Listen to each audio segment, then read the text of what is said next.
watu wanafanya mzaha madhabahuni. Unajua katika kitu ambacho kimenisikitisha, mpaka watu wanapigana busu madhabahuni, tena mchungaji na mke wake wanaonyeshana jinsi wanavyopendana.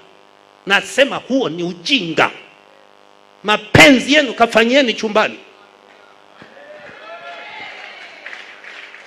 Huwezi kumdharau Mungu kiasi hicho. Hata kama ungeitwa kwa mkuu wa mkoa na mke wako, hamwezi kuanza kupigana busu mbele ya mkuu wa mkoa. Vituko vinafanyika leo kuonyeshana, unatuonyesha unampenda. Taperi mnafiki wewe, na huko ndani mnapigana ngumi.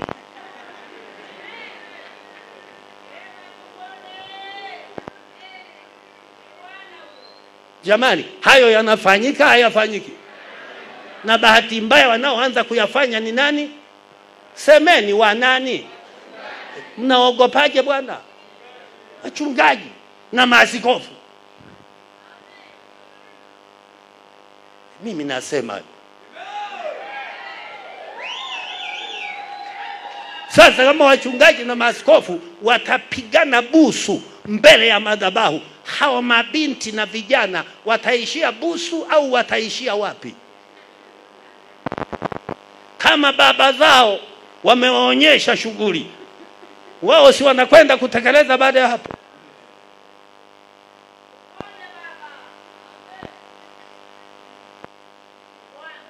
Lazima heshima ya Mungu irudi. Heshima ya Mungu irudi. Heshima ya Mungu irudi. Heshima ya Mungu irudi.